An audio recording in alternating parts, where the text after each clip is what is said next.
ಸೀತಾರಾಮ್ ಶೆಟ್ಟಿ ನಿಂತ್ಕೊಳ್ಳಯ್ಯ ಅಂದೆ. ಅವನು ಸಡನ್ನಾಗಿ ಅವ್ನಿಗೆ ಎಂಥ ಶಾಕ್ ಆಯಿತು ಅಂದರೆ ಮೆತ್ತಿಗೆ ಆ ಕೊಡೆನ ಮರೆ ಮಾಡಿಕೊಂಡು ಕೊಡೆನ ಹಿಡ್ಕೊಂಡು ಹೋದೆ. ಆ ಬಸ್ಸು ಬರೋದಕ್ಕೂ ನಮ್ಮ ಕಾರ್ನ ಪಾರ್ಕ್ ಮಾಡೋದಕ್ಕೂ ಬಸ್ ನಿಲ್ಲೋದಕ್ಕೂ ಅಲ್ಲಿಂದ ಜನ ಇಳಿಯೋದು ನಾವು ಇಳಿಯೋದು ಒಂದೇ ಆಯ್ತು. ಅವ್ನು ಇಳಿದೇನು ಮಾಡ್ದ, ಸೀದಾ ಅಲ್ಲೊಂದು ಟೀ ಹೋಟ್ಲಿಗೆ ಹೊರಟ. ನಮಗೆ ನಾವು ಯಾರೂ ನೋಡಿಲ್ಲ ಸೀತಾರಾಮ್ ಶೆಟ್ಟಿನ. ಹಿಂಗೆ ನಾವು ಹಾಲಾಡಿಗೆ ಹೋಗ್ತಾ ಇರಬೇಕಾದ್ರೆ ಆ ಗುಡ್ಡೆಯಿಂದ ಆ ಬಸ್ಸು ಪಂಚಲಿಂಗೇಶ್ವರ ಅಂತ ಬಸ್ಸಲ್ಲಿ ಹೊರಟಿದ್ದಾನೆ ಅಂತ ಮಾಹಿತಿ ಇತ್ತು. ಸರ್ ನೀವು ಲೇಟ್ ಆಗೋಯ್ತು, ಅಮಾವಾಸ್ಯೆ ಬೆಲ್ಲಿಂದ ಹೊರಟು ಬಿಟ್ಟಿದ್ದಾನೆ, ನೀವು ಹಾಲಾಡಿಗೆ ಅವನು ಹೋಗ್ತಾ ಇದ್ದಾನೆ, ಹಾಲಾಡಿಯಿಂದ ಅವನು ಬಾಂಬೆ ಬಸ್ ಹತ್ತಾ ಇದ್ದಾನೆ ಸರ್ ಅಂತ ಮಧ್ಯದಲ್ಲಿ ಕೂಡಿಸಿ ನಾನು ಡ್ರೈವಿಂಗ್ ಮಾಡೋಕ್ಕೆ ಶುರು ಮಾಡಿದೆ. ಗಾಡಿ ಸ್ಟಾರ್ಟ್ ಮಾಡಿದ್ರೆ ಹೆಲಿಕಾಪ್ಟರ್ ಶಬ್ದ ಬರುತ್ತೆ, ಡಬ ಡಬ ಡಬ ಅಂತ ಸೈಲೆನ್ಸರ್ ಕಿತ್ತೋಗಿರೋ ಗಾಡಿ. ನಾವು ಅದನ್ನು ಅವಾಗ ನಮ್ಮ ಇನ್ಸ್ಪೆಕ್ಟರ್ ಅಂದರು, ಈ ಕರಾವಳಿ ಭಾಗದ ಜನರು ಭಾಳ ಬುದ್ಧಿವಂತರು ಇರ್ತಾರ್ರಿ, ಅವ್ರ ಹತ್ರ ನಾವೇನು ಮುಚ್ಚಿಡೋಕ್ಕಾಗಲ್ಲ ಅಂತ. ಕಡೆಗೆ ಹೌದು ನಾವು ಪೊಲೀಸ್ನವರು. ನಾವು ಅಮಾವಾಸ್ಯೆ ಬೈಲಿಗೆ ಹೋಗ್ತೀವಿ. ಹೋಗ್ಬೇಕಾದ್ರೆ ಒಂದು ನಾನಿದ್ದೀನಿ, ನನ್ನ ಹತ್ರ ನೀನು ಇದೆಲ್ಲ ಆಟ ಆಡಬೇಡ, ನೀನು ಸರಿ ಮಂಗಳೂರಿಗೆ ನಡಿ ಅಂತ. ಮಂಗಳೂರು ರೋಡಿಗೆ ನಾನು ಬರಲ್ಲ ಅಂತ ಅವನು. ಬರದೇ ಇದ್ರೆ ನೀನು ಸಸ್ಪೆಂಡ್ ಆಗ್ತೀಯ, ನೀನು ನಾವು ರಿಪೋರ್ಟ್ ಆಗ್ತೀವಿ. ಬಂದ ಇಲ್ಲಿ ನಮಗೆ ಜಾಗ ಇಂಥ ಮನೆ ಅಂತ ನಮ್ಮ ಮಾಹಿತಿದಾರರು ಒಂದು ಇನ್ಫಾರ್ಮೇಶನ್ ಕೊಟ್ಟಿರ್ತಾರೆ. ಭೂಗತ ಲೋಕದಲ್ಲಿ ಒಂದು ಸುದ್ದಿ ಹರಡುತ್ತೆ, ಪೊಲೀಸ್ ಲೋಕದಲ್ಲಿ ಒಂದು ಸುದ್ದಿ ಹರಡುತ್ತೆ. ಕೊತ್ವಾಲ್ ರಾಮಚಂದ್ರ ಸದ್ಯಕ್ಕೆ ಭೂಗತನಾಗಿದ್ದಾನೆ. ಕೊತ್ವಾಲನಿಗೆ ಮತ್ತೊಂದು ಹೆಸರು ಬುಲೆಟ್ ಅಂತ. ಇದು ಸೀತಾರಾಮ್ ಶೆಟ್ಟಿ ಅನ್ನುವ ಒಂದು ವಿಚಿತ್ರವಾದ ಪಾತ್ರ ಭೂಗತ ಲೋಕದಲ್ಲಿ. ಯಾಕೆ ವಿಚಿತ್ರವಾದ ಪಾತ್ರ ಅಂತ ಹೇಳ್ತೀನಿ ಅಂದ್ರೆ, ಭೂಗತ ಲೋಕದಲ್ಲಿ ಹೊಡೆದಾಡಿ ಅಲ್ಲಲ್ಲಿ ಕೇಸುಗಳು ದಾಖಲು ಮಾಡಿಸ್ಕೊಂಡ ವ್ಯಕ್ತಿತ್ವಗಳನ್ನು ನಾವು ನೋಡಿದ್ದೇವೆ.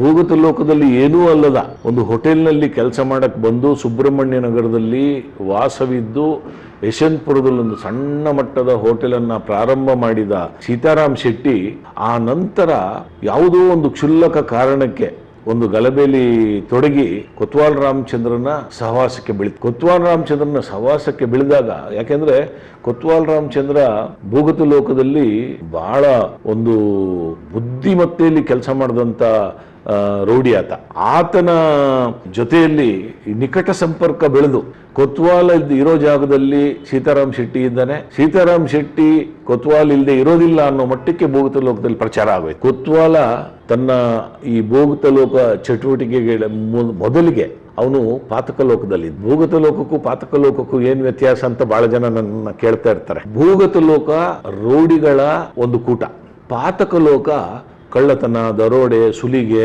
ಈ ತರದವರ ಲೋಕ.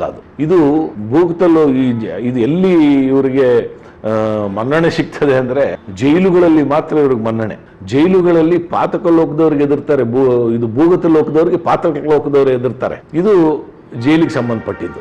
ಆದರೆ ಕುಂದಾಪುರದ ಒಬ್ಬ ಯುವಕ ಬೆಂಗಳೂರಿಗೆ ಹೋಟೆಲ್ ಕೆಲಸಕ್ಕೆ ಬಂದು ಹೋಟೆಲ್ ಉದ್ಯಮದಲ್ಲಿ ತೊಡಗಿಸಿಕೊಂಡು ನಂತರ ಭೂಗತ ಲೋಕದಲ್ಲಿ ತನ್ನ ಒಂದು ಕೊತ್ವಾಲ್ ರಾಮಚಂದ್ರನ ಜೊತೆ ಆತನ ನಿಕಟ ಸಂಪರ್ಕ ಭೂಗತ ಲೋಕದಲ್ಲಿ ಎಲ್ಲರಿಗೂ ಒಂದು ಆಶ್ಚರ್ಯ ಉಂಟು ಮಾಡಿತ್ತು. ಅದೇನು ಅಂದ್ರೆ, ಕೊತ್ವಾಲ್ ರಾಮಚಂದ್ರ ಅತಿ ಹೆಚ್ಚು ನಂಬ್ತಾ ಇದ್ದಿದ್ದು ಸೀತಾರಾಮ್ ಶೆಟ್ಟಿಯನ್ನ.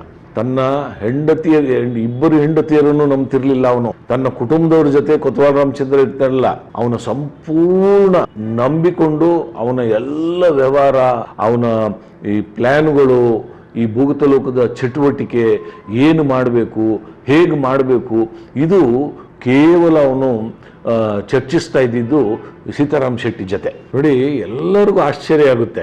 ಏನದು ಅಂದ್ರೆ, ಏನು ಸೀತಾರಾಮ್ ಶೆಟ್ಟಿ ಫೈಟರ್ ಅಲ್ಲ, ಭೂಗತ ಲೋಕದಲ್ಲಿ ಫೈಟರ್ ಆಗಿರ್ಬೇಕು. ಹೆಂಗೆ ಕೊತ್ವಾಲ್ ರಾಮಚಂದ್ರ ಈತನ ಇಷ್ಟು ನಂಬ್ತಾ ಇದ್ದ ಅಂತ?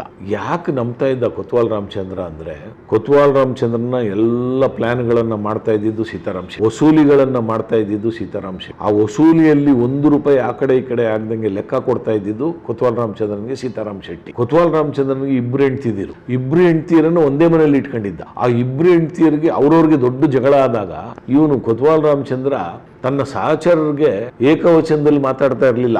ಆದ್ರೆ ಅವ್ರ ಹೆಂಡತಿಯರ ಮೇಲೆ ಅಷ್ಟು ಪ್ರೀತಿ ಇಟ್ಕೊಂಡಿರೋನು ದನ ಬಡ್ದಂಗೆ ಬಡ್ದು ಬಿಡೋನು. ಅವ್ರಿಗೆ ಸಮಾಧಾನ, ರಾಜಿ ಮಾಡ್ತಾ ಇದ್ದಿದ್ದು ಸೀತಾರಾಮ್ ಶೆಟ್ಟಿ. ಇವನು ಎಲ್ಲಿ ಹೋಗ್ಬೇಕು ಎಲ್ಲಿ ಹೋಗ್ಬಾರ್ದು ಅಂತ ಹೇಳ್ತಾ ಇದ್ದಿದ್ದು ಸೀತಾರಾಮ್ ಶೆಟ್ಟಿ. ಆಮೇಲೆ ಯಾರನ್ನಾದ್ರೂ ಭೇಟಿ ಮಾಡಬೇಕಾದ್ರೆ ಇವರು ಕೆಲವ್ರನ್ನ ಬೆದರಿಸಿ ಹಣ ಎಲ್ಲ ವಸೂಲಿ ಮಾಡ್ತಾರಲ್ಲ, ಆ ಭೇಟಿ ಮಾಡೋದೆಲ್ಲ ಇರುತ್ತಲ್ಲ, ಆ ಭೇಟಿ ಮಾಡಬೇಕಾದ್ರೆ ಸ್ಥಳವನ್ನ ಮೊದಲಿಗೆ ಹೋಗಿ ಪರಿಶೀಲನೆ ಮಾಡಿ ಮಾಹಿತಿ ಕೊಡ್ತಾ ಇದ್ದಿದ್ದು, ಸೇಫ್ ಜಾಗ ಅಂತ ಮಾಹಿತಿ ಕೊಡ್ತಾ ಇದ್ದಿದ್ದು ಸೀತಾರಾಮ್ ಶೆಟ್ಟಿ. ಆಮೇಲೆ ಸಹಚರರ ಬಗ್ಗೆ ಮಾಹಿತಿ ಕೊಡ್ತಾ ಇದ್ದಿದ್ದು ಸೀತಾರಾಮ್ ಶೆಟ್ಟಿ. ಆಮೇಲೆ ಸ್ಥಳಕ್ಕೆ ಹೋಗೋ ಮೊದಲು ಸೀತಾರಾಮ್ ಶೆಟ್ಟಿಗೆ ನಾನು ಮೊದಲೇ ಹೇಳಿದೆ, ನಾನು ಅವನಿಗೆ ಬೆಂಗಳೂರಿನ ಅವನ ಇಡೀ ಅವನ ನೆಟ್ವರ್ಕ್ ಏನಿತ್ತು ಅಂದರೆ ಈ ಬೀಡಾ ಅಂಗಡಿಯವರು, ಹೋಟ್ಲ್ ಕಾರ್ಮಿಕರು, ವರ್ಕರ್ಸು, ಅವ್ರ ಹತ್ರ ಇವ್ರ ಬಗ್ಗೆ ಮಾಹಿತಿ ತಗೊಂಡು ಕೊತ್ವಾಲ್ ರಾಮಚಂದ್ರನ್ ಕೊಡ್ತಾ ಇದ್ದ. ಇಲ್ಲ ಹಿಂಗ ಈ ತರ ಇದೆ ಅಂತ. ಈ ಎಲ್ಲ ಎಷ್ಟು ನಂಬಿಕೆ ಉಳಿಸ್ಕೊಂಡಿದ್ದ ಅಂದ್ರೆ ಕೊತ್ವಾಲ್ ರಾಮಚಂದ್ರನ್ಗೆ ಅದಕ್ಕೆ ಪೂರಕವಾಗಿ ಇವನು ಕೆಲಸ ಮಾಡ್ತಾ ಇದ್ದ. ಬೆಂಗಳೂರು ನಗರದ ಅದ್ರ ಎಲ್ಲ ಮಾಹಿತಿಯನ್ನ ಇವನೇ ಕಲೆಕ್ಟ್ ಮಾಡ್ಕೊಡ್ತಾ ಇದ್ದಿದ್ದು ಕೊತ್ವಾಲ್ ರಾಮ್. ಅವ್ರ ಹತ್ರ ಹಣ ವಸೂಲಿ ಮಾಡ್ತಾ ಇದ್ದಿದ್ದು ಕೊತ್ವಾಲ್ ರಾಮಚಂದ್ರ. ಬೆಂಗಳೂರು ನಗರದಲ್ಲಿ ಒಂದು ಪ್ರತಿಷ್ಠಿತ ಬಡಾವಣೆ ಇದೆ, ಫ್ರೇಜರ್ ಟೌನ್ ಅಂತ ನೀವು ಕೇಳಿರ್ಬೋದು. ಫ್ರೇಜರ್ ಟೌನ್ ಅಲ್ಲಿ ಒಂದು ವೇಶ್ಯಾವಾಟಿಕೆ ನಡೀತಾ ಇದ್ದಂತ ಮನೆ. ಅದು ವೇಶ್ಯಾವಾಟಿಕೆ ಅಂದ್ರೆ ಸಾಧಾರಣ ಮಟ್ಟದ ವೇಶ್ಯಾವಾಟಿಕೆ ಅಲ್ಲ, ರಾಜವೈಭೋಗದ ವೇಶ್ಯಾವಾಟಿಕೆ ನಡೀತಾ ಇದ್ದಂತ ಜಾಗ. ಅಲ್ಲಿ ಆ ವೇಶ್ಯಾವಾಟಿಕೆಯ ಗೃಹಕ್ಕೆ ಬರ್ತಾ ಇದ್ದವರು ಪ್ರತಿಷ್ಠಿತರು ಅಂದ್ರೆ ಅಧಿಕಾರಿಗಳು, ರಾಜಕಾರಣಿಗಳು.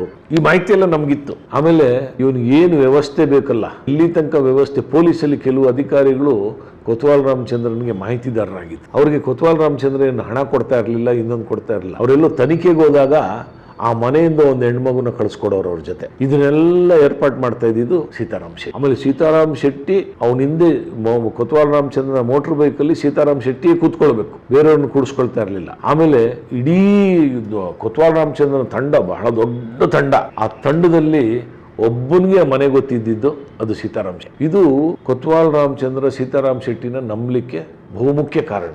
ಆಮೇಲೆ ಎಲ್ಲ ವ್ಯವಸ್ಥೆಯನ್ನು ಅವನೇ ಮಾಡ್ತಾ ಇದ್ದಿದ್ದು. ಕೊತ್ವಾಲ್ ರಾಮಚಂದ್ರನ ಓಡಾಟದ ವ್ಯವಸ್ಥೆ, ಎಲ್ಲಿಂದ ಎಲ್ಲಿಗೆ ಹೋಗಬೇಕು, ಯಾಕೆ ಹೋಗಬೇಕು, ಅವನ ಮಕ್ಕಳು ಎಲ್ಲಿರಬೇಕು, ಅವನ ಹೆಂಡತಿ ಎಲ್ಲಿರಬೇಕು, ಇದನ್ನೆಲ್ಲ ಪ್ಲ್ಯಾನ್ ಮಾಡ್ತಾ ಇದ್ದಿದ್ದು ಸೀತಾರಾಮ್ ಶೆಟ್ಟಿ. ಇದು ಯಾಕೆ ಅಂದರೆ ಅವನು ನಾವೆಲ್ಲ ಈ ಕೊತ್ವಾಲ್ ರಾಮಚಂದ್ರನ ಹಿಡಿಲಿಕ್ಕೆ ಅಂತೇಳಿ ಏನು ರೌಡಿ ನಿರೋಧಕ ದಳ ಪ್ರಾರಂಭ ಆದಾಗ, ಸನ್ಮಾನ್ಯ ರಾಮಕೃಷ್ಣ ಹೆಗಡೆ ಅವರು ಮುಖ್ಯಮಂತ್ರಿಗಳಾಗಿದ್ದ ಕಾಲದಲ್ಲಿ ಇದು ಪ್ರಾರಂಭ ಆದಾಗ ಕೊತ್ವಾಲ್ ರಾಮಚಂದ್ರನ ತಂಡ ಬಹಳ ಬಲಿಷ್ಠವಾಗಿ ಬೆಳೆದಿತ್ತು ಬೆಂಗಳೂರು ನಗರದಲ್ಲಿ. ಅವರು ಎಲ್ಲ ದಂಧೆಗಳಲ್ಲಿ ಕೈ ಹಾಕ್ತಾ ಇದ್ರು. ದಂಧೆಗಳು ಅಂದ್ರೆ ಕಾಲಾದಂಧೆಗಳು, ಅದು ಭೂಗತ ಲೋಕದ ಪದ. ಅದು ಕಾಲಾದಂಧೆಗಳಲ್ಲಿ ಅವರ ಹಿಡಿತವನ್ನ ಗಟ್ಟಿ ಮಾಡ್ಕೊಳ್ಳೋದಕ್ಕೆ ಇಳಿದಾಗ ಒಂದು ಕೊತ್ವಾಲ್ ರಾಮಚಂದ್ರನ ತಂಡ ಬೆಳೀತು, ಇನ್ನೊಂದು ಆಯಿಲ್ ಕುಮಾರನ ತಂಡ ಬೆಳೀತು. Shivakumar alias oil Kumar alias ಬೂಟೌಸ್ ಕುಮಾರ, ಇವನ್ ತಂಡ ಬೆಳೀತು. ಇವನ್ ತಂಡದಲ್ಲಿ ಬೇರೆ ಬೇರೆ ಬಡಾವಣೆಯ ಹುಡುಗರಿದ್ರು. ಜಯರಾಜನ ತಂಡದಲ್ಲಿ ಗಟ್ಟಿಗರಿದ್ರು, ಹೊಡೆದಾಟಕ್ಕೆ ಸಿದ್ಧರಾಗಿರ್ತಕ್ಕಂಥ ಗಟ್ಟಿಗರು ಜಯರಾಜ್ ತಂಡದಲ್ಲಿತ್ತು. ಕೊತ್ವಾಲ್ ರಾಮಚಂದ್ರನ ತಂಡದಲ್ಲಿ ಹೊಡೆದಾಟಕ್ಕೆ ಬೇರೆಯವರಿದ್ರು, ಕೊತ್ವಾಲ್ ರಾಮಚಂದ್ರನ್ ಜೊತೆ ಓಡಾಡ್ಲಿಕ್ಕೆ ಬೇರೆಯವರಿದ್ರು. ಅವ್ರಿಗೆಲ್ಲ ಕೆಲವು ಅರ್ಹತೆಗಳಿರಬೇಕು ಅಂತೇಳಿ ಕೊತ್ವಾಲನ ತಲೆಯಲ್ಲಿತ್ತು. ಆ ಅರ್ಹತೆಗಳೇನು ಅಂದ್ರೆ ಅವ್ರ ಕನಿಷ್ಠ 6 ಅಡಿ ಇರಬೇಕು, ದೇಹದಾಡಿಯ ಚೆನ್ನಾಗಿರ್ಬೇಕು, ಆಮೇಲೆ ಕ್ರೂರವಾಗಿ ಮಾತಾಡುವಂತಿರಬೇಕು, ಆಮೇಲೆ ನೋಡಿದ್ರೆ ಒಂದು ಭಯ ಬೀಳುವಂಥ ಒಂದು ಪರ್ಸನಾಲಿಟಿ ಅಂತ ನಾವೇನು ಹೇಳ್ತೀವೋ ಆ ರೀತಿಯ ಜನಗಳನ್ನ ಅವನು ಸೆಲೆಕ್ಟ್ ಮಾಡಿ ತನ್ನ ಜೊತೆ ಓಡಾಡ್ಲಿಕ್ಕೆ ಇಟ್ಕೊಂಡಿದ್ದ. ಅವರು ಬಹುತೇಕರು ಮೋಟರ್ ಬೈಕ್ಗಳಲ್ಲಿ ಯಾವಾಗ ಜಾವಾ SD ಮೋಟರ್ ಸೈಕಲ್ ಇತ್ತು, ಈತ ಮಾತ್ರ ಬುಲೆಟ್ ಸೈಕಲ್ ಮೋಟರ್ ಸೈಕಲ್ ಇದ್ದ. ಕೊತ್ವಾಲನಿಗೆ ಮತ್ತೊಂದು ಹೆಸರು ಬುಲೆಟ್ ಅಂತ. ಇದು ಯಾವುದೇ ಅರ್ಹತೆ ಸೀತಾರಾಮ್ ಶೆಟ್ಟಿಲಿ ಇರಲಿಲ್ಲ. ಅವನು ಒಂದು 5 ಅಡಿ ಎತ್ತರದ ಯುವಕ, ಸಂಪೂರ್ಣ ಬೋಳು ತಲೆ ಇದ್ದಂತ ವ್ಯಕ್ತಿ. ಆಮೇಲೆ ಆತನಿಗೆ ಈ ರೌಡಿಗಳ ಅಟ್ಟಹಾಸ ಒಂದು ಚೂರು ಗೊತ್ತಿರಲಿಲ್ಲ.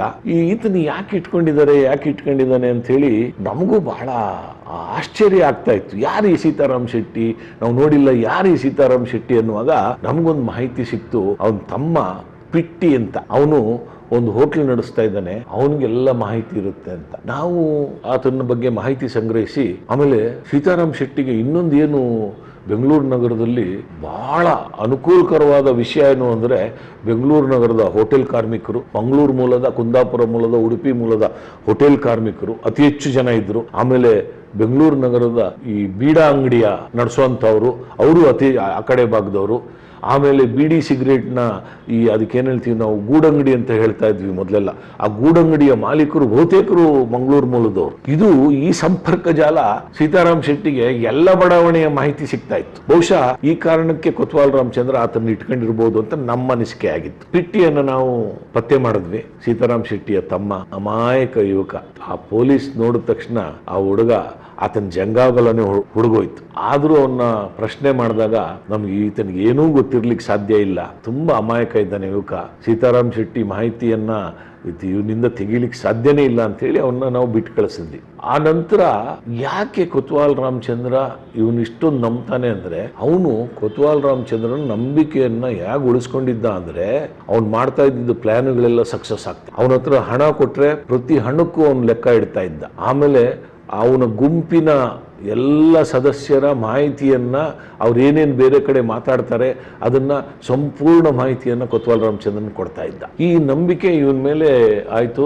ಈ ರಾಮಕೃಷ್ಣ ಹೆಗಡೆ ಅವರು ಮುಖ್ಯಮಂತ್ರಿಗಳಾಗಿದ್ದಾಗ ಅವ್ರ ಕೊಠಡಿಗೆ ನುಗ್ಗಿ ಯಾವಾಗ ಕೊತ್ವಾಲ್ ರಾಮಚಂದ್ರ ಅವರ ಶರ್ಟ್ ಗಿರ್ಟ್ ಎಲ್ಲ ಹರಿದಾಕಿದ್ನೋ, ಆಗ ಈ ರೌಡಿ ನಿರೋಧಕ ದಳ ಅಂತೇಳಿ ಒಂದು ಪ್ರಾರಂಭ ಆಗಿ, ಆ ರೌಡಿ ನಿರೋಧಕ ದಳದಲ್ಲಿ ನನಗೆ UM ಮುದ್ದಯ್ಯ ಅಂತ ಒಬ್ಬ ಸರ್ಕಲ್ ಇನ್ಸ್ಪೆಕ್ಟರ್ ಇದ್ರು, ಅವರು PK ಶಿವಶಂಕರ್ ಅಂತ ಸಬ್ ಇನ್ಸ್ಪೆಕ್ಟ್ರು, ವೆಂಕಟಾಚಲಪತಿ ಅಂತ, ಅಪ್ಪಚ್ಚು ಅಂತ, ಆಮೇಲೆ ಭಾಗವಾಡ ಮಠ ಅಂತೇಳಿ, ಚಿಕ್ಕಣ್ಣ ಅಂತ, ಇವರೆಲ್ಲ ತುಂಬಾ ಜನ ನಮಗೆ ಒಂದು ದೊಡ್ಡ ತಂಡ ಮಾಡ್ಕೊಂಡ್ವಿ ನಾವು. ಆ ತಂಡ ನಾವು ಇವ್ರನ್ನೆಲ್ಲ ಪತ್ತೆ ಮಾಡಬೇಕು ಅಂದ್ರೆ ಕೊತ್ವಾಲ್ ರಾಮಚಂದ್ರನ ಮನೆ ಎಲ್ಲಿದೆ ಅಂತ ನಮ್ಗೆ ಹುಡುಕ್ಲಿಕ್ಕಾಗಿರ್ಲಿಲ್ಲ. ನಮ್ಗೆ ಆ ತಂಡದ ಎಲ್ಲರೂ ಸಿಕ್ಬಿದ್ರು. ಆ ತಂಡದ ಸಿಕ್ಬಿದ್ದವರು ಕೆಲವರು ನಗರಸಭಾ ಸದಸ್ಯರಿದ್ದಾರೆ, ಹಾಲಿ ಇದ್ದಾರೆ, ಹಿಂದೆ ಇದ್ರು, MLAಗಳಿದ್ರು, ಕೆಲವರು ಮಿನಿಸ್ಟರ್ಗಳಾದ್ರು. ಇವರೆಲ್ಲರನ್ನು ನಾವು ಪತ್ತೆ ಮಾಡಿ ಮಾಹಿತಿ ಸಂಗ್ರಹಿಸಿದ್ವಿ, ಕೆಲವ್ರನ್ನ ದಸ್ತಗಿರಿ ಮಾಡಿದ್ವಿ. ಆದ್ರೆ ಸೀತಾರಾಮ್ ಶೆಟ್ಟಿ ಬಗ್ಗೆ ಒಂದು ಕಿಂಚಿತ್ ಸುಳುವು ನಮಗೆ ಸಿಕ್ಕಿರ್ಲಿಲ್ಲ. ಕಿಂಚಿತ್ ಅಂದ್ರೆ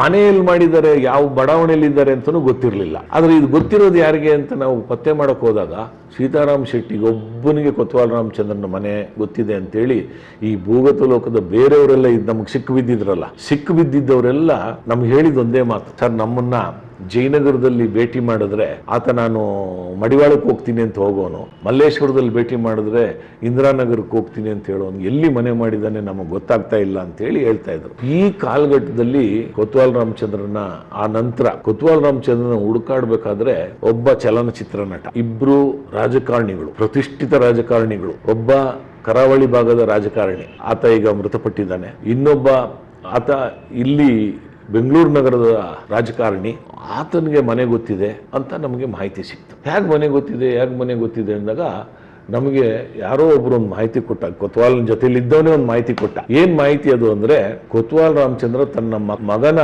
ಹುಟ್ಟುಹಬ್ಬದ ಆಚರಿಸಿದ್ದಾನೆ, ಆ ಹುಟ್ಟುಹಬ್ಬದಲ್ಲಿ ಇವ್ರು ಬಿಟ್ರೆ ಸೀತಾರಾಮ್ ಶೆಟ್ಟಿ ಮಾತ್ರ ಇರೋದು, ಮನೇಲಿ ಆಚರಿಸಿರೋದು, ಇದು ಎಲ್ಲಿ ಅಂತ ಮನೆ ಗೊತ್ತಿಲ್ಲ ಅಂತ. ಅದನ್ನ ನಾವು ಕಡೆಗೆ ಮನೆ ಪತ್ತೆ ಮಾಡ್ತೀವಿ. ಮನೆ ಪತ್ತೆ ಮಾಡಿದ್ಮೇಲೆ ಆ ಮನೆ ಪತ್ತೆ ಮಾಡೋದೇ ಒಂದು ದೊಡ್ಡ ಕಥೆ ಆಗ್ತದೆ. ಬಹಳ ರೋಚಕವಾಗಿ ನಡೆದಂತ ಘಟನೆಗಳದೆಲ್ಲ. ಮನೆ ಪತ್ತೆ ಮಾಡಿದಾಗ ಆ ಮನೆಯಲ್ಲಿ ದಾಳಿ ಮಾಡ್ತೀವಿ. ಮನೆಗೆ ದಾಳಿ ಮಾಡಿದಾಗ ಕೊತ್ವಾಲ್ ರಾಮಚಂದ್ರ ಇರಲ್ಲ. ನಾವು ಕೊತ್ವಾಲ್ ರಾಮಚಂದ್ರ ಇಲ್ಲದೇ ಇದ್ದಾಗ ಏನ್ ಮಾಡಿದ್ವಿ, ಆ ಮನೆಯನ್ನು ನಮ್ಮ ವಶಕ್ಕೆ ತಗೊಂಡ್ಬಿಟ್ವಿ. ವಶಕ್ಕೆ ತಗೊಂಡು ಕೊತ್ವಾಲ್ ರಾಮಚಂದ್ರ ಬಂದೇ ಬರ್ತಾನೆ, ಇವ್ರಿಗೆ ಈ ಮನೆಯಿಂದ ಯಾರನ್ನೂ ಈಚೆ ಬಿಡಬಾರ್ದು ಅಂತ ಹೇಳಿ ಒಂದು ರೀತಿಯ ದಿಗ್ಬಂಧನದ ರೀತಿಯಲ್ಲಿ ಮಾಡಿ ನಾವು ಅಲ್ಲಲ್ಲಿ ಔತ್ಕೊಂಡು ಕೂತಿರ್ಬೇಕಾದ್ರೆ 2-3 ದಿನ ಆಯ್ತು, ಕೊತ್ವಾಲ್ ರಾಮಚಂದ್ರನ ಪತ್ತೆ ಇಲ್ಲ. ಆ ಮಕ್ಕಳು, ಆ ಮನೇಲಿದ್ದವ್ರು ಯಾರು ಹೊರಗಡೆ ಬರಲಿಲ್ಲ.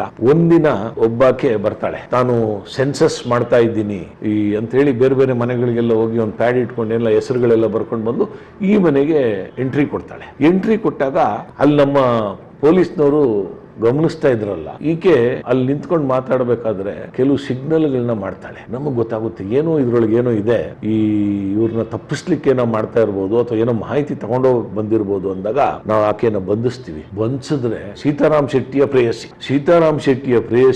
ಸೀತಾರಾಮ್ ಶೆಟ್ಟಿ ಪ್ಲಾನ್ ಮಾಡಿ ಏನ್ ಸ್ಥಿತಿಗತಿ ನೋಡ್ಕೊಳ್ಲಿಕ್ಕೆ ಕೊತ್ವಾಲ್ ರಾಮಚಂದ್ರ ಕಳಿಸಿದಂತ ಇದು ಸಿಕ್ಕು ಬಿದ್ದಾಗ ನಾವು ಅವಳನ್ನ ನಮ್ಮ ವಶಕ್ಕೆ ತಗೊಂತೀವಿ, ಪ್ರಶ್ನೆ ಮಾಡ್ತೀವಿ, ಎಲ್ಲ ಮಾಡ್ತೀವಿ. ಆಗ ಅವಳು ಕಡೆಗೆ ಹೇಳ್ಬಿಡ್ತಾಳೆ, ನಾನು ಸೀತಾರಾಮ್ ಶೆಟ್ಟಿನ ಮದುವೆ ಆಗ್ಬೇಕು ಅಂತಿದ್ದೀನಿ ಸರ್, ನನ್ನ ಊರು ಕುಂದಾಪುರದ ಹತ್ರ ಒಂದು ಊರಿದೆ, ನಾನು ತಪ್ಪು ಮಾಡ್ಬಿಟ್ಟೆ ಸರ್, ನಾನು ಟೀಚರ್ ಆಗಿ ಕೆಲ್ಸಕ್ಕೆ ಹೋಗ್ಬೇಕಾಗಿತ್ತು, ಇವನ್ನ ಪ್ರೀತಿಸ್ಬಿಟ್ಟಿದ್ದೀನಿ, ನನ್ನ ಬದುಕೇ ಇವಾಗ ನನಗೆ ಯಾರು ಅಲ್ಲಿ ನನಗೆ ಗೌರವ ಕೊಡಲ್ಲ ಅಂತ. ಆಯ್ತು, ಆಕೆನೆಲ್ಲ ಬಿಟ್ಟು ಕಳಿಸಿದ್ವಿ. ಕಡೆಗೆ ಕೊತ್ವಾಲ್ ರಾಮಚಂದ್ರನ ಕೊತ್ವಾಲ್ ರಾಮಚಂದ್ರನ ಕೊಲೆ ಆಗಿನೂ ಯಾರಿಗೂ ಮಾಹಿತಿ ಇರೋದಿಲ್ಲ. ಭೂಗತ ಲೋಕದಲ್ಲಿ ಒಂದು ಸುದ್ದಿ ಹರಡುತ್ತೆ, ಪೊಲೀಸ್ ಲೋಕದಲ್ಲಿ ಒಂದು ಸುದ್ದಿ ಹರಡುತ್ತೆ. ಕೊತ್ವಾಲ್ ರಾಮಚಂದ್ರ ಸದ್ಯಕ್ಕೆ ಭೂಗತನಾಗಿದ್ದಾನೆ, ಆಯಿಲ್ ಕುಮಾರು ಮತ್ತೆ ಜಯರಾಜಿನ ಇಬ್ಬರನ್ನು ಮುಗಿಸಿ ನಂತರ ಭೂಗತ ಲೋಕಕ್ಕೆ ಎಂಟ್ರಿ ಕೊಡ್ತಾನೆ. ಎಲ್ಲಿ ತನಕ ಇತ್ತು ಅಂದ್ರೆ ಕೊತ್ವಾಲ್ ರಾಮಚಂದ್ರ ಎಲ್ಲೋ ಮಲೇಷಿಯಾದಲ್ಲೋ ಸಿಂಗಾಪುರದಲ್ಲೋ ಇದ್ದಾನೆ, ಅವನು ಖಂಡಿತ ಬಂದೇ ಬರ್ತಾನೆ. ಆಮೇಲೆ ಬೆಂಗಳೂರು ನಗರದಲ್ಲಿ ಬೇರೆ ಮಾರು ವೇಷದಲ್ಲಿ ಓಡಾಡ್ತಾ ಇದ್ದಾನೆ ಅನ್ನೋ ಮಟ್ಟಕ್ಕೆ ಸುದ್ದಿಗಳನ್ನ ಹಬ್ಬಿಸ್ಬಿಟ್ರು. ಆದರೆ ಕೊತ್ವಾಲ್ ರಾಮಚಂದ್ರನ ಕೊಲೆ ಆಗಿತ್ತು. ನಮಗೆ ಕೆಲವರು ಮಾಹಿತಿಗಳು ಕೊಡೋರು, ಕೊಲೆ ಆಗಿದೆ, ಇನ್ನೇನು ಹುಡ್ಕಕ್ಕೆ ಹೋಗ್ಬೇಡಿ ಸರ್, ಕೊತ್ವಾಲ್ ರಾಮಚಂದ್ರ ಇಲ್ಲ ಅಂತ. ನಾವು ಏನು ಮಾಹಿತಿ ಇಲ್ಲದೆ ನಾವು ಹೆಂಗೆ ಇದನ್ನು ಮಾಡಬೇಕು ಅಂದಾಗ ಮಾಹಿತಿ ಬರೋಕ್ಕೆ ಶುರು ಆಯಿತು. ಕೊತ್ವಾಲ್ ರಾಮಚಂದ್ರ ಇಂಥವ್ರ ಜೊತೆ ಇದ್ದ ಅಂದಾಗ, ಆಮೇಲೆ ಕೊತ್ವಾಲ್ ರಾಮಚಂದ್ರ ಕೊಲೆ ಮಾಡಿದವ್ರು ಯಾರು ಅಂದಾಗ ನಮಗೆ ಪ್ರಬಲವಾಗಿ ಕೇಳಿ ಬಂದಿದ್ದ ಹೆಸರು ಸೀತಾರಾಮ್ ಶೆಟ್ಟಿದು. ಆ ಕಾಲಘಟ್ಟದಲ್ಲಿ ಕೊಲೆ ಆದ ನಂತರ ಇದು ಮಾಹಿತಿ ನಮಗೆ ಪಕ್ಕ ಆಗಿಲ್ಲ. ಕೊತ್ವಾಲನ್ನು ಹುಡುಕ್ತಾನೆ ಇರಬೇಕಾದ್ರೆ ನಾವು ಈ ಕಡೆಗೆ ನಾವು ಎಲ್ಲ ನಮ್ಮದು ಈ ಮಾಹಿತಿಯ ಸೋರ್ಸಸ್ಗಳು ಮುಗಿದೋಯ್ತು. ನಮ್ಗೆ ಉಳಿದಿದ್ದು ಒಂದೇ, ಅದೇನು ಅಂದರೆ ಸೀತಾರಾಮ್ ಶೆಟ್ಟಿಯನ್ನು ಪತ್ತೆ ಮಾಡೋದು ಅಂತ. ಸೀತಾರಾಮ್ ಶೆಟ್ಟಿ ಯಾವ ಊರು ಅದೆಲ್ಲ ಮಾಹಿತಿ ತಗೊಂಡ್ವಿ. ನಮಗೊಂದು ಮಾಹಿತಿ ಬಂತು, ಸೀತಾರಾಮ್ ಶೆಟ್ಟಿ ಅಮಾವಾಸ್ಯೆ ಬೈಲಲ್ಲಿ ಇದ್ದಾನೆ, ಈ ಲಕ್ಷ್ಮಿಯ ಮನೆಗೆ ಬಂದಿದ್ದಾನೆ, ಅಲ್ಲಿಂದ ಅವನು ಬೇರೆ ಏನೋ ಅವನ ತಲೆಯೊಳಗಡೆ ಪ್ಲಾನ್ ಮಾಡ್ತಾ ಇದ್ದಾನೆ, ಅವನು ಬಹುಶಃ ಮುಂಬೈಗೆ ಹೊರಟೋಗಿ ಮುಂಬೈಯಲ್ಲಿ ಸೆಟ್ಲ್ ಆಗ್ತಾನೆ, ಈ ಲಕ್ಷ್ಮಿ ಜೊತೆ ಹೋಗಿ ಮುಂಬೈಯಲ್ಲಿ ಸೆಟ್ಲ್ ಆಗ್ತಾನೆ ಅನ್ನೋ ಮಾಹಿತಿ ಬಂತು. ನಾವು ಆ ಸೀತಾರಾಮ್ ಶೆಟ್ಟಿಯ ಊರು ಅದರದೆಲ್ಲ ಮಾಹಿತಿ ತಗೊಂಡು ಬೆಂಗಳೂರಿಂದ ಹೊರಡ್ತೀವಿ. ನಮಗೊಂದು ಮಾಹಿತಿ ಬಂದಿದೆ ಅಂತ. ಮಾಹಿತಿ ಬಂದಾಗ ನಮಗೆ ಆಗ ನಮ್ಮ ಕಮಿಷನರ್ ಹರ್ಲಂಕರ್ ಅವರಿದ್ದರು, ಅಡಿಷನಲ್ ಕಮಿಷನರು ಚಂದುಲಾಲ್ ಅವರಿದ್ದರು, ನಮ್ಮ DCP ಮರಿಸ್ವಾಮಿ ಅವರು, ಅವರ ಕೈ ಕೇಳಿದ ನಾವು ಕೆಲಸ ಮಾಡ್ತಾ ಇದ್ದಿದ್ದು. ನಾವು ಕೂಡಲೇ ಕುಂದಾಪುರಕ್ಕೆ ಹೋಗಬೇಕು. ಕುಂದಾಪುರಕ್ಕೆ ನಾವು ಹೋಗಬೇಕಾದ್ರೆ ಬೆಳಿಗ್ಗೆ ಅವನು ಬಸ್ಸಲ್ಲಿ ಹೊರಟುಬಿಡ್ತಾನೆ, ಸರ್ ನೀವು ಬರಬೇಕು ಅಂತ ಅಂದರು ನಮಗೆ. ನಾವು ಕುಂದಾಪುರಕ್ಕೆ ಹೊರಟ್ವಿ. ಕುಂದಾಪುರಕ್ಕೆ ಹೊರಟ್ರೆ ನಮಗೆ ಗಾಡಿ ಬೇಕಲ್ಲ, ಒಂದು ಅಂಬಾಸಿಡರ್ ಕಾರ್ನ ನಮಗೆ ಕೊಟ್ಟರು. ಯಾರೋ ಒಬ್ಬ ಅಧಿಕಾರಿಯ ಕಾರನ್ನು ಕೂಡಲೇ ಅವರಿಂದ ವಾಪಸ್ ತಗೊಂಡು ನಮ್ಮ ತಂಡಕ್ಕೆ ಕೊಟ್ಟರು. ನಾವು ಬೇರೆ ಜೀಪಲ್ಲಿ ಹೋಗಂಗಿಲ್ವಲ್ಲ. ಆ ಕಾರಲ್ಲಿ ಹೋಗ್ತಾ ಇರಬೇಕಾದ್ರೆ ನಮಗೆ ಬಹಳ ಆಶ್ಚರ್ಯ ಆಗಿದ್ದೇನು ಅಂದರೆ, ನಮ್ಮ ಇಲಾಖೆಯಲ್ಲಿ ಕೊತ್ವಾಲ್ ರಾಮಚಂದ್ರನಿಗೆ ಮಾಹಿತಿ ಕೊಡೋರಿದ್ದು. ನಮಗೆ ಈ ಮಾಹಿತಿ ನಮಗಿತ್ತು, ಭೂಗತ ಲೋಕದವ್ರು ನಮಗೆ ಕೊಟ್ಟಿದ್ರು. ಸರ್ ನೀವೆಲ್ಲಿ ಹೊರಟ್ರು ಮೊದಲ್ಗೆ ಅವ್ನಿಗೆ ವಿಷಯ ಹೋಗುತ್ತೆ. ಆಗ ನೋಡಿ ಮೊಬೈಲ್ ಇಲ್ಲ, ಆಮೇಲೆ ಟೆಕ್ನಾಲಜಿ ಏನೂ ಇಲ್ಲ, ಆಮೇಲೆ CCTV ಕ್ಯಾಮ್ರಾ ಇಲ್ಲ, ಆಮೇಲೆ ನಿಮ್ಮ ಯಾವ ಟೆಕ್ನಾಲಜಿನೂ ನಿಮ್ಗೆ ಇಲ್ಲವೇ ಇಲ್ಲ. ನಮಗಿದ್ದಿದ್ದು ಒಂದೇ ಒಂದು ಟ್ರಂಕ್ ಕಾಲು, STD ಇಲ್ಲ, ಬರೀ ಟ್ರಂಕ್ ಕಾಲ್ ಒಂದಿತ್ತಷ್ಟೇ. ಬಟ್ ಎಲ್ಲೋದ್ರು ನಾವು ನೋಡಿ, ಎಲ್ಲೋ ಒಂದು ಕಡೆ ಅವ್ನು ಹೊಳೆ ನರಸೀಪುರದಲ್ಲಿ ಇದ್ದಾನೆ ಅಂತ ಮಾಹಿತಿ ಬರೋದು. ನಾವು ಹೋಗಿ ದಾಳಿ ಆದರೆ ಸರ್ ಅರ್ಧ ಗಂಟೆ ಮುಂಚೆ ಯಾವುದೋ ಟ್ರಂಕ್ ಕಾಲ್ ಬಂತು ಸರ್, ಹೊರಟುಬಿಟ್ಟ ಸರ್ ಅಂತ ಹೇಳೋರು. ಇನ್ನು ಮೈಸೂರಿಗೆ ಹೋಗಿದಾಗ ಮೈಸೂರಲ್ಲಿ ಎಲ್ಲೋ ಹೋಟ್ಲಲ್ಲಿ ಇಳ್ಕೊಂಡಿದ್ದಾನೆ ಅಂದಾಗ ಅಲ್ಲಿಗೆ ಸರ್ ಏನೋ ಮೆಸೇಜ್ ಬಂತು, ಹೊರಟುಬಿಟ್ಟ ಸರ್. ಶಿವಮೊಗ್ಗದಲ್ಲಿಲ್ಲ, ಹೊಳೆ ನರಸೀಪುರದಲ್ಲಿಲ್ಲ, ಮೈಸೂರಲ್ಲಿಲ್ಲ, ನಾವು ಹುಡುಕ್ದಿರೋ ಜಾಗನೇ ಇಲ್ಲ. ಆಮೇಲೆ ನಾವು ಹೊರಟಾಗ ಚಾಲಕ ಏನು ಮಾಡ್ದ, ನಮಗಿದೆಲ್ಲ ಗೊತ್ತಿತ್ತಲ್ಲ, ನಾವು ಅದಕ್ಕೆ ಹೊರಟೋನು ಏನು ಮಾಡ್ದ, ಸರ್ ನಾವು ಎಲ್ಲಿಗೂ ಹೋಗ್ತಾ ಇದ್ದೀವಿ ಸರ್ ಅಂದ. ಯಾಕಪ್ಪ ನಿನಗೆ ಕಾರ್ ತಗೊಂಡು ಬಂದಿದ್ಯಾ, ಕಾರ್ಗೆ ಸಂಪೂರ್ಣ ಪೆಟ್ರೋಲ್ ಹಾಕಿದ್ದಾರೆ, ನಾವು ಇವಾಗ ಹೋಗ್ತಾ ಇದ್ದೀವಿ, ನಿನ್ಗೆ ಯಾಕೆ ಬೇಕು ಅದು ಅಂತ ಕೇಳಿದ್ವಿ. ಇಲ್ಲ ಸರ್ ನಾನು ನಮ್ಮ ಆಫೀಸಿಗೆ ತಿಳಿಸ್ಬೇಕು, ಇಲ್ಲದ್ರೆ ಬೈತಾರೆ ಸರ್ ಹಾಗೆ ಹೀಗೆ ಅಂತ. ನಮ್ಗೆ ಗೊತ್ತಾಗಿ ನಾವೇನು ಮಾಡಿದ್ವಿ, ಮೆಡ್ರಾಸ್ಗೆ ಹೋಗಬೇಕು ಅಂತೇಳಿ MG ರೋಡ್ ಕಡೆ ಹೋದ್ವಿ. MG ರೋಡ್ ಕಡೆ ಹೋಗ್ತಾ ಇರುವಾಗ ನಮ್ದೊಂದು ತಂಡ ಇತ್ತು. ಅದರೊಳಗೆ ಅಪ್ಪಚ್ಚು, ನಾನು, ಮುದ್ದಯ್ಯ ಅವರು, ಭಾಳಷ್ಟು ಜನ ಪೊಲೀಸ್ ಅಧಿಕಾರಿಗಳು ಇದ್ವಿ. MG ರೋಡ್ ಹತ್ರ ಹೋಗ್ತಾ ಇರಬೇಕಾದ್ರೆ ನಮಗೆ ತಿರುಗಿಸಪ್ಪ ಮಂಗಳೂರು ರೋಡಿಗೆ ತಿರುಗಿಸು ಅಂತ.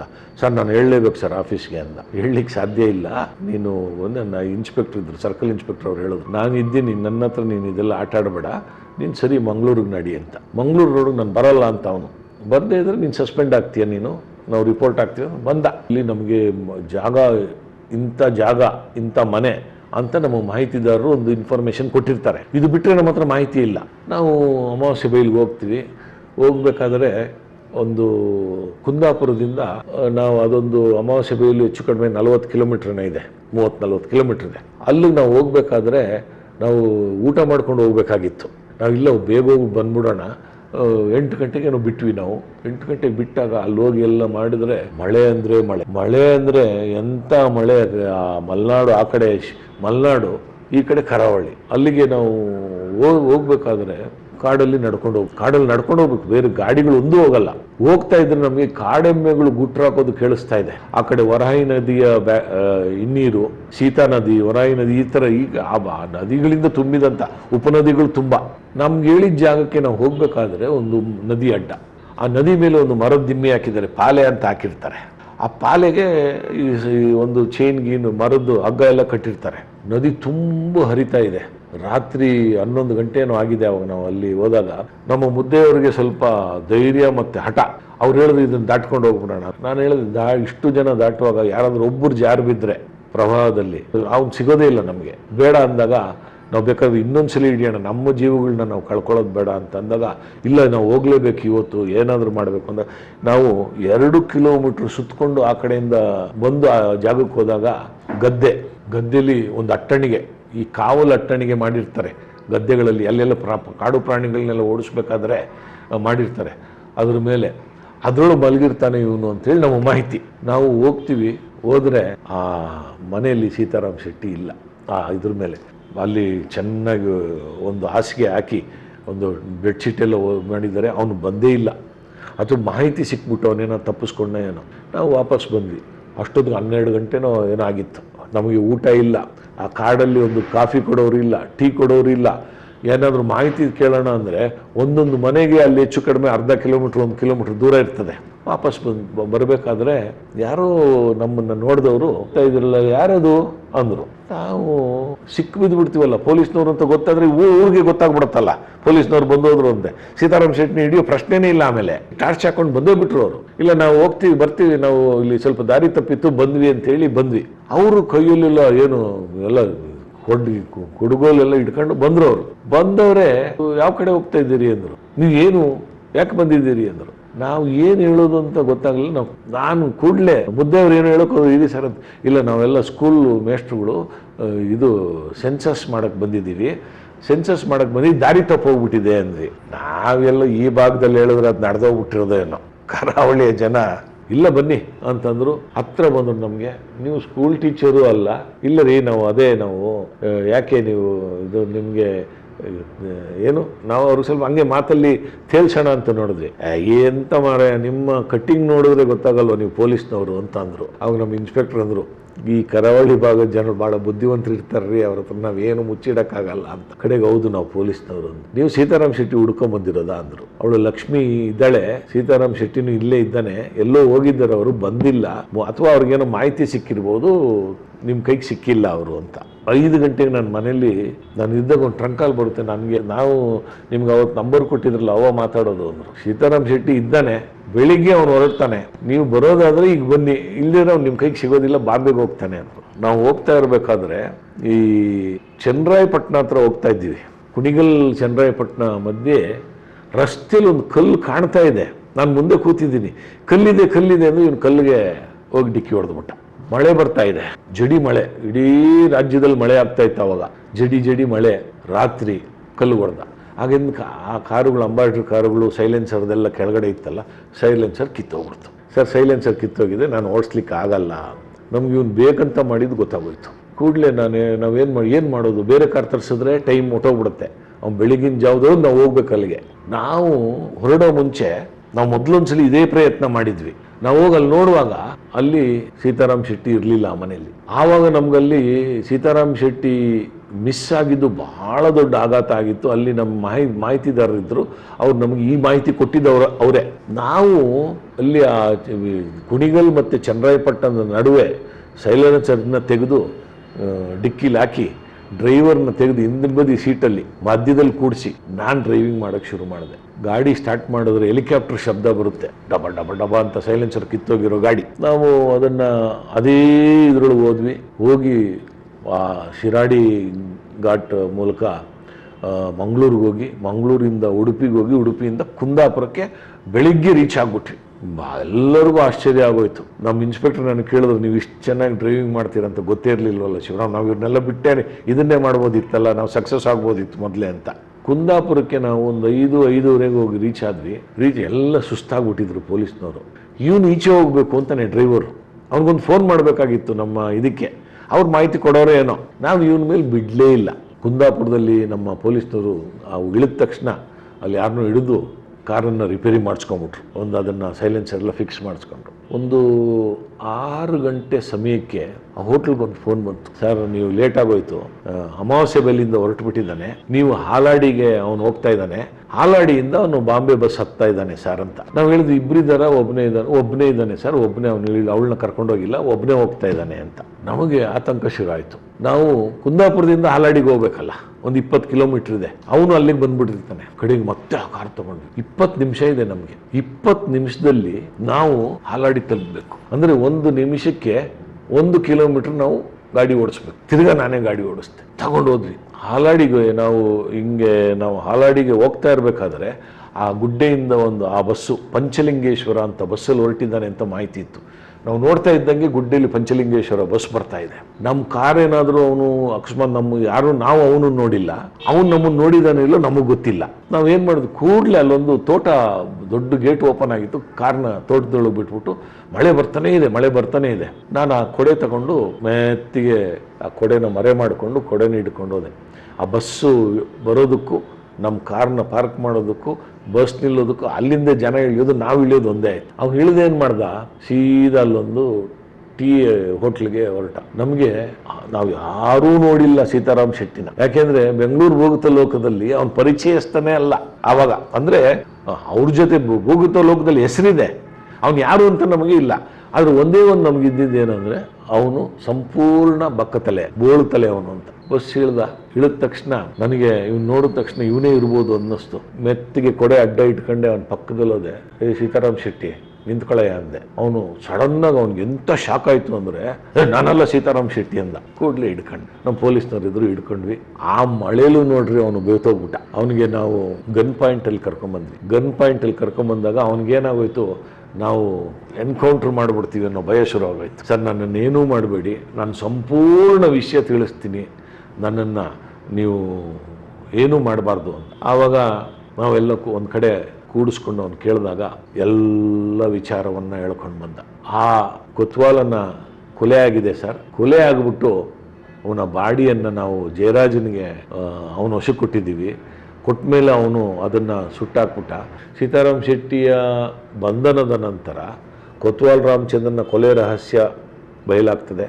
ಕೊತ್ವಾಲ್ ರಾಮಚಂದ್ರನ ಕೊಲೆಯಲ್ಲಿ ಭಾಗಿಯಾಗಿದ್ದಂಥ ಶ್ರೀಧರ ಮೂರ್ತಿ, ಬಚ್ಚನ್ನು, ವರದರಾಜ ನಾಯಕ್ಕು, ಕಿಟ್ಟಿ, ಆನಂತರ ಜಯರಾಜು, ಕೋಟೆ ನಾರಾಯಣ, ಆಮೇಲೆ ಎಲ್ಲ ದೊಡ್ಡ ತಂಡ. ಕಾರಲ್ಲಿ ಶವ ಸಾಗಿಸಿದವ್ರು ಯಾರು, ಶವವನ್ನು ಸುಟ್ಟು ಆ ಬೂದಿಯನ್ನು ಬಿಸಾಡಿದವ್ರು ಯಾರು, ಈ ಮಾಹಿತಿಯನ್ನೆಲ್ಲ ನಾವು ಸಂಗ್ರಹಿಸಿ. ಕೊತ್ವಾಲ್ ರಾಮಚಂದ್ರನ ಶವ ಸಿಕ್ಕಲಿಲ್ಲ. ಕೊತ್ವಾಲ್ ರಾಮಚಂದ್ರನ ಶವ ಸುಟ್ಟ ಜಾಗದಲ್ಲಿ ಶವದ ಬೂದಿ ಸಿಕ್ಕಲಿಲ್ಲ. ಆ ಬೂದಿಯನ್ನು ಇವರೆಲ್ಲ ಕಲೆಕ್ಟ್ ಮಾಡಿಕೊಂಡು ಬೇರೆ ಕಡೆ ಬಿಸಾಡಿದ್ರು, ಸಮುದ್ರದಲ್ಲಿ ಬಿಸಾಕಕ್ಕೆ ಹೇಳಿದ್ರು. ಆದರೆ ಅವ್ರು ಸ್ವಲ್ಪ ಉದಾಸೀನ ಮಾಡಿ ಅಲ್ಲೇ ಎಲ್ಲೋ ಬಾವಿಲಿ ಹಾಕಿದ್ರು. ಸಿಕ್ಕಾಕೊಂಡವ್ರು ನಮ್ಗೆ ಹೇಳಿದ್ರು, ಆ ಮೂಳೆಗಳು ಸಣ್ಣ ಸಣ್ಣ ಮೂಳೆ ಪೀಸು ಅದೆಲ್ಲ ಒಂದು ಕಟ್ಟಿ ಸಿಕ್ಕಿದ್ದು, ಇದೆಲ್ಲ ಸಿಕ್ತು. ಆಗ DNA ಪರೀಕ್ಷೆ ಮಾಡಿಸ್ತೀವಿ ಅಂದಾಗ ಕೊತ್ವಾಲ್ನ ಪತ್ನಿ ಪೊಲೀಸರಿಗೆ ಸಹಕರಿಸಲಿಲ್ಲ. ಜಯರಾಜನ ದಸ್ತಗಿರಿ ಆಯಿತು, ಇಡೀ ತಂಡದ ದಸ್ತಗಿರಿ ಆಯಿತು, ವಿಚಾರಣೆ ಆಯಿತು. ವಿಚಾರಣೆ ಆದಾಗ ಅದರಲ್ಲಿಗೆ ಇವನ ಹೇಳಿಕೆ ನೋಡಿ, ದೂರುದಾರರಿಲ್ಲ ಆ ಕೇಸ್ಗೆ. ಕೊತ್ವಾಲನ ಕೊಲೆ ಕೇಸಿಗೆ ದೂರುದಾರರಿರಲಿಲ್ಲ. ದೂರನ್ನು ನಾವೇನು ಮಾಡಿದ್ವಿ ಅಂದರೆ, ಒಂದು ಭಾಳ ಕೇಸ್ ಸ್ಟಡಿ ಮಾಡಲಿಕ್ಕೆ ಭಾಳ ಒಳ್ಳೆಯ ಕೇಸ್ ಇದು. ಇವನ ಮಾಹಿತಿ, ನಮಗೇನು ಮಾಹಿತಿ ಕೊಟ್ಟನಲ್ಲ ಸೀತಾರಾಮ್ ಶೆಟ್ಟಿ, ಅದನ್ನೇ ದೂರಾಗಿ ನಾವು ಪರಿಗಣಿಸಿ ಕೇಸನ್ನು ದಾಖಲು ಮಾಡಿದ್ವಿ. ಭಾಳ ಚೆನ್ನಾಗಿ ನಡೀತು. ಆದರೆ ಸಾಕ್ಷಿದಾರರು ನಮಗೆ ಯಾರೂ ಸಹಕರಿಸಲಿಲ್ಲ ಅಂದರೆ ಕೊತ್ವಾಲನ ಪತ್ನಿಯರಿಬ್ಬರು ಸಹಕರಿಸಲಿಲ್ಲ, ಕೊತ್ವಾಲನ ಮನೆಯವರು ಸಹಕರಿಸಲಿಲ್ಲ. ಈ ಸಾಕ್ಷಿದಾರರು, ಬೇರೆ ಸಾಕ್ಷಿದಾರರುಗಳು, ಈ ಅಳ್ಳಾಳ ಸಂಘದ ಲಿಂಗೇಗೌಡ, ಆಮೇಲೆ ಈ ರೀತಿಯ ಸಾಕ್ಷಿದಾರರು, ಅವನ ಮೋಟ್ರ್ ಬೈಕನ್ನು ಬಿಚ್ಚು ಇಟ್ಟಿದ್ದಂಥ ಗ್ಯಾರೇಜ್ನ ಮಾಲೀಕ, ಇವರು ಯಾರೂ ನಮ್ಗೆ ಸಹಕಾರ ಕೊಡಲಿಲ್ಲ. ಅದರಿಂದ ಕೇಸು ಖುಲಾಸೆ ಆಯಿತು. ಸೀತಾರಾಮ್ ಶೆಟ್ಟಿನೂ ಅದರಲ್ಲಿ ದಸ್ತಗಿರಿ ಆಗಿದ್ದಲ್ಲ. ಆ ನಂತರ ಅವನು ಸೀತಾರಾಮ್ ಶೆಟ್ಟಿ ಬದಲಾಗೋಕ್ಕೆ ಭಾಳ ಅವಕಾಶ ಇತ್ತು, ಅಥವಾ ಭೂಗತ ಲೋಕದಲ್ಲೇ ಅವನು ಮುಂದುವರಿಯೋಕ್ಕೂ ಅವಕಾಶ ಇತ್ತು. ಭೂಗತ ಲೋಕದಲ್ಲಿ ಅವನು ಯಾರೂ ನಂಬ್ತಾ ಇರಲಿಲ್ಲ. ಯಾಕೆ ಅಂದರೆ ಕೊತ್ವಾಲನ ಬಲಗೈ ಬಂಟ ಆಗಿದ್ದು, ಕೊತ್ವಾಲನ್ಗೆ ಹೊಡೆದಿದ್ದೇ ಸೀತಾರಾಮ್ ಶೆಟ್ಟಿ, ಕೊತ್ವಾಲನ್ಗೆ ಮೊದಲನೇ ಏಟು ಹಾಕಿದ್ದೇ ಸೀತಾರಾಮ್ ಶೆಟ್ಟಿ. ಕೊತ್ವಾಲ್ನ ಕೊಲೆಗೂ ಕಾರಣಕರ್ತ ಅಂತ ಗೊತ್ತಾಗಿ ಭೂಗತ ಲೋಕದವರು ಅವನ್ನ ಸೇರಿಸಲಿಲ್ಲ. ಆಮೇಲೆ ಅವನು ಸಣ್ಣ ಪುಟ್ಟ ಅವ್ರಿಗೆ ಎದುರಿಸ್ಕೊಂಡು ನಾನು ಯಾರ ಜೊತೆ ಇದ್ದೆ ಅಂತ ಹೇಳ್ಕೊಂಡು ಸಣ್ಣ ಪುಟ್ಟ ಮಾಡ್ತಾಯಿದ್ದ. ಅವನು ಆ ನಂತರ ಅವನ ಕಡೆಗಾಲದಲ್ಲಿ ಜನರಲ್ ಹಾಸ್ಟೆಲ್, ಪ್ಯಾಲೇಸ್ ರಸ್ತೆಯ ಜನರಲ್ ಹಾಸ್ಟೆಲಲ್ಲಿ, ಆ ಜನರಲ್ ಹಾಸ್ಟೆಲು ಸರ್ಕಾರಿ ನೌಕರರಿಗೆ ಕೊಡೋವಂಥ ಇದು ಅದೇನು ಹೋಟ್ಲದು, ಇದು ಜನರಲ್ ಹಾಸ್ಟೆಲ್ ಅಂದರೆ ನಮ್ಮ ಈ MLAಗಳು ಇರ್ತಾರೆ ಅಲ್ಲಿ, ಕೆಲವರು ಸರ್ಕಾರಿ ಅಧಿಕಾರಿಗಳು. ಕುಮಾರ ಕೃಪಾ ಇದ್ದಾಗೆ ಅದು ಜನರಲ್ ಹಾಸ್ಟೆಲು, ಸರ್ಕಾರಿ ವಸತಿ ಗೃಹ. ಅದರ ಕ್ಯಾಂಟೀನನ್ನು ತಗೊಂಡು, ಹಿಂಭಾಗದಲ್ಲಿ ಕ್ಯಾಂಟೀನ್ ಇತ್ತು, ಆ ಕ್ಯಾಂಟೀನನ್ನು ಇವನು ಲೀಸಿಗೆ ತಗೊಂಡು ನಡೆಸ್ತಾ ಇದ್ದ, ಕ್ಯಾಂಟೀನ್ನ ಲೀಸಿಗೆ ನಡೆಸ್ತಾ ಇದ್ದ. ಆಗ ನಾನು ಉಪ್ಪಾರಪೇಟೆ ಪೊಲೀಸ್ ಸ್ಟೇಷನ್ನಲ್ಲಿರಬೇಕಾದ್ರೆ ಒಂದು ರೌಡಿ ಪಟ್ಟಿ ಇತ್ತು, ಅವನ್ನ ಕರೆಸಿ ಎಲ್ಲ ವಿಚಾರಣೆ ಮಾಡಬೇಕು. ಎಲ್ಲ ಬಿಟ್ಟಿದ್ದೀನಿ ಸರ್, ನಾನು ಕ್ಯಾಂಟೀನ್ ನಡೆಸ್ತಾ ಇದ್ದೀನಿ, ನನ್ನ ಆರೋಗ್ಯ ಭಾಳ ಕೆಟ್ಟೋಗಿದೆ, ತುಂಬ ನಾನು ಮಧುಮೇಹದಿಂದ ಡಯಾಬಿಟಿಕ್ ಆಗಿದ್ದೀನಿ, ಕ್ರಾನಿಕ್ ಡಯಾಬಿಟಿಕ್ ಆಗಿದ್ದೀನಿ, ನನಗೆ ಇದೇನು ಆರೋಗ್ಯದಲ್ಲಿ ಆರಾಮೇ ಇಲ್ಲ ಅಂತೆಲ್ಲ ಹೇಳ್ಕೊಳ್ತಾ ಇದ್ದ. ಆಮೇಲೆ ಮುಂದೆ ಕಾಲಘಟ್ಟದಲ್ಲಿ ಅವನು ಆ ಡಯಾಬಿಟಿಸ್ನ ಕಾರಣ ಅಂಗಾಂಗಗಳು ವೈಫಲ್ಯವಾಗಿ ಅವನು ಮೃತಪಟ್ಟು ಬೆಂಗಳೂರು ನಗರದ ಒಬ್ಬ ಭೂಗತ ಲೋಕ ಪಾತಕಿಯ ಅಧ್ಯಾಯ ಅಲ್ಲಿಗೆ ಮುಗೀತು.